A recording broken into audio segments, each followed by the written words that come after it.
ഈ സന്ദേശം നിങ്ങളെ കുറവ് തീർത്ത് പണിയുന്ന സന്ദേശമാണ്.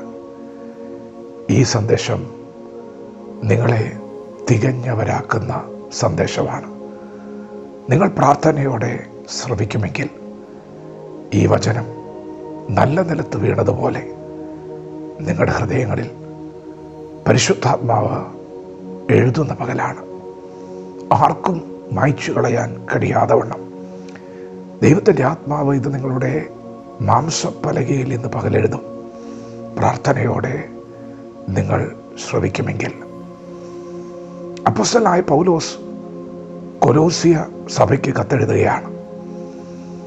കത്തിൻ്റെ രത്നച്ചുരുക്കമെന്ന് പറയുന്നത് ദൈവസഭയിലെ മക്കൾ തികഞ്ഞവരാകണം.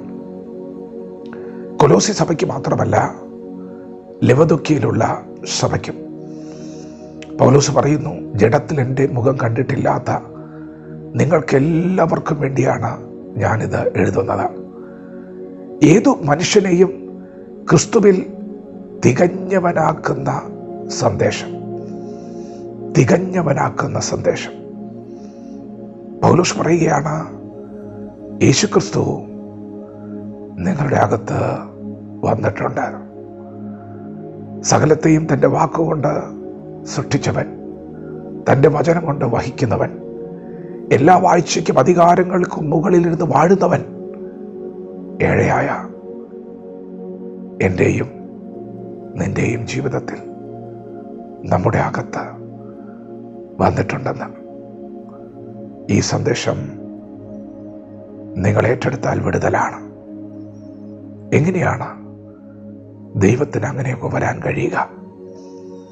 യേശു കർത്താവ് ചുങ്കക്കാരോടും പാപികളോടും കൂടെ ഇരിക്കുന്നത് കണ്ട്, ഭക്ഷിക്കുന്നത് കണ്ട് പല പരീശന്മാരും പിറുപിറുത്തു. ഇവൻ ദൈവപുത്രനാണെങ്കിൽ ഇവൻ പാപികളോടുകൂടി ഇരിക്കുന്നത് എന്താണ്? യേശു പറഞ്ഞു, ഞാൻ നീതിമാന്മാരെ അല്ല തേടി വന്നത്, ഞാൻ പാപികളെ തേടിയാണ് വന്നത്. ദീനക്കാർക്കല്ലാതെ വൈദ്യനെ കൊണ്ട് ആവശ്യമില്ല. പ്രിയപ്പെട്ടവരെ, നമ്മുടെ കർത്താവായ യേശു ഈ ഭൂമിയിൽ വന്നത് പാപിയെ തേടിയാണ്. കാണാതെ പോയ ആട് പാപിയാണ്. പാപിയായ മനുഷ്യരെ തേടിയാണ് ദൈവപുത്രൻ വന്നത്. യേശുക്രിസ്തു നമ്മുടെ പാപത്തെ ചുമന്നുകൊണ്ട് ക്രൂശിൽ മരിച്ചു.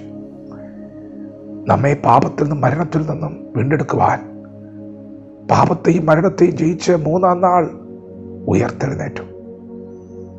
പ്രിയപ്പെട്ടവരെ, അവൻ ഉയർത്തെഴുന്നേറ്റു എന്ന് മാത്രമല്ല, ഇന്ന് പകൽ നിങ്ങളെ തൻ്റെ വിശുദ്ധ മന്ദിരമാക്കി തിരഞ്ഞെടുത്തിട്ടുണ്ട്. നിങ്ങളെ ശുദ്ധീകരിക്കുവാൻ അവൻ വന്നിരിക്കുകയാണ്. നിങ്ങളുടെ അകത്ത് വാഴുവാൻ നിങ്ങളുടെ ഹൃദയ കവാടത്തിൽ വന്ന് മുട്ടുകയാണ്. നിങ്ങൾ യേശുവിനെ തിരിച്ചറിയുന്നുവോ? രക്ഷകനെ നിങ്ങൾ കാണുന്നുവോ? ദൈവവചനത്തിലൂടെയാണ് നാം യേശുവിനെ കാണുന്നത്. യേശുവേ, ഞാനൊരു പാപിയായ മനുഷ്യനാണ്, എന്നെ സഹായിക്കണമേ, എന്നോട് ക്ഷമിക്കണമേ, എന്നെ ശുദ്ധീകരിക്കണമേ എന്ന പ്രാർത്ഥനയോടെ യേശുവിനെ ഹൃദയത്തിലേക്ക് സ്വീകരിച്ചാൽ ഇന്ന് പകൽ നിങ്ങൾ തികഞ്ഞവരാകും. എന്താണ് ഈ സന്ദേശത്തിൻ്റെ പൂർണ്ണത? യേശുക്രിസ്തുവിൽ വിശ്വസിച്ചാൽ നിങ്ങളുടെ പാപങ്ങൾ മോചിക്കപ്പെടും. യേശുക്രിസ്തുവിൽ വിശ്വസിച്ചാൽ ദൈവം നിങ്ങൾക്ക് നിത്യ ജീവൻ നൽകിത്തരും. യേശുക്രിസ്തുവിൽ വിശ്വസിച്ചാൽ വക്രതയും കോട്ടമുള്ള തലമുറയുടെ നടുവിൽ നിങ്ങൾ ജ്യോതിസുകളെ പോലെ പ്രകാശിക്കും. നിങ്ങൾ പ്രകാശമുള്ളവരാകും. സകല ബുദ്ധിയും കവിയുന്ന ദൈവിക സമാധാനമുള്ളവരാകും. നിങ്ങളുടെ സ്ഥിതി മാറാൻ പോവുകയാണ്. നിങ്ങൾ വിചാരപ്പെടുന്നവരുടെ കൂട്ടത്തിലല്ല, നിങ്ങൾ കർത്താവിൽ സന്തോഷിക്കുന്നവരുടെ, ഭാരങ്ങളെല്ലാം ഒഴിഞ്ഞവരുടെ കൂട്ടത്തിൽ ഉല്ലാസത്തിൻ്റെയും ജയത്തിൻ്റെയും ഘോഷത്തോടെ ദൈവത്തെ മഹത്വപ്പെടുത്തും. പൂർണ്ണരാക്കുന്ന സന്ദേശം യേശുക്രിസ്തുവിൽ വിശ്വസിക്കുക. യേശുവിനെ രക്ഷകനും കർത്താവുമായി സ്വീകരിക്കുക. ദൈവം ഇന്ന് പകൽ നിങ്ങളെ സന്ദർശിക്കുന്നു.